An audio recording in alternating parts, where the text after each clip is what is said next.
That very singular man, old Dr. Heidgger, once invited 4 venerable friends to meet him in his study. There were 2 white-bearded gentlemen, Mr. Gascoigne and Colonel Killigrew, and 2 withered gentlewomen whose names were Miss Medbourne and Widow Wycherley.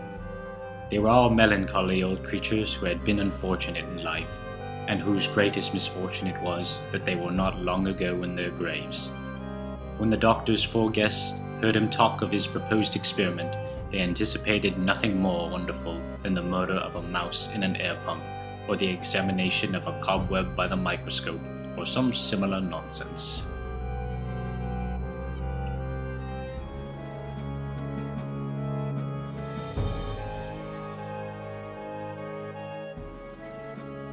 Mr. Gascoigne was a ruined politician, a man of evil fame, or at least had been so till time had buried him from the knowledge of the present generation and made him obscure instead of infamous. Colonel Killigrew had wasted his best years and his health and substance in the pursuit of his sinful pleasures, which had given birth to a brood of pains, such as the gout and the divers of other torment of soul and body. Miss Medbourne, in the vigor of her age, had been a prosperous merchant, but had lost her all by frantic speculation and was now little better than a mendicant. As for the widow Wycherley, tradition tells us that she was once a great beauty in her day, but for a long while past she had lived in deep seclusion on account of certain scandalous stories which had prejudiced the gentry of the town against her.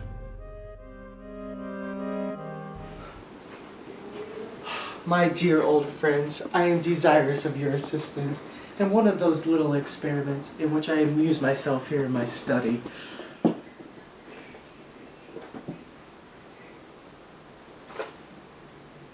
This rose blossomed 55 years ago.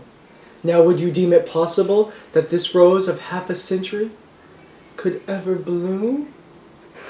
Nonsense! You might as well ask whether those old women's wrinkled faces could ever bloom again.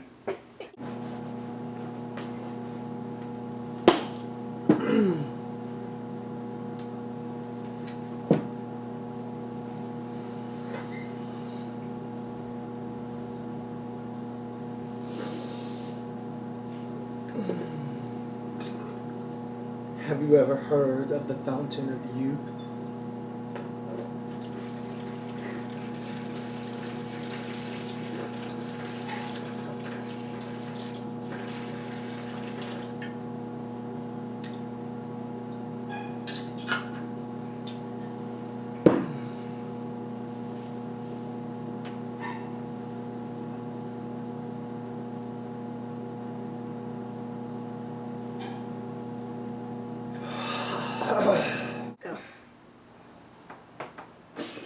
And what may be the effect of this fluid on the human frame?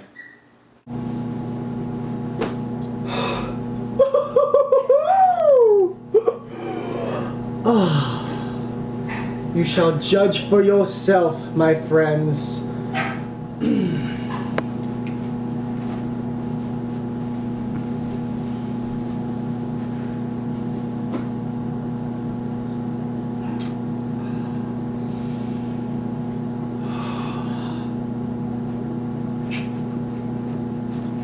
This is my great-great-great-uncle's grandfather.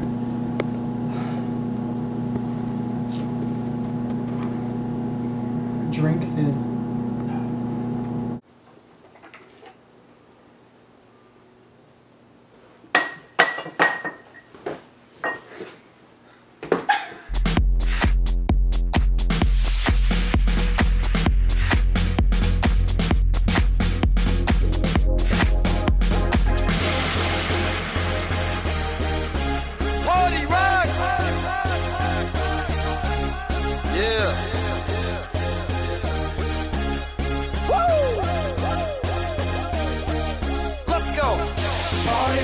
In the house tonight. The flower continued to shrivel up till it became as dry and fragile as when the doctor had first thrown it into the vase. The water of youth possessed merely a virtue more transient than that of wine.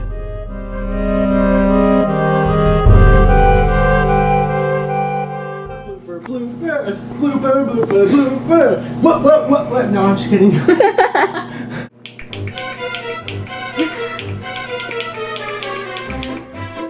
And nonsense.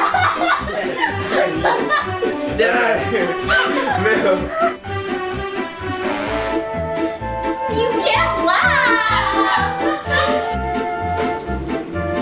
This rose, the computer's on.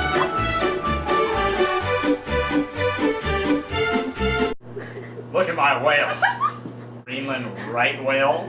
Here we have the finback Oh whale. my god, your voice! The white whale. Blue whale. Very big. More whales.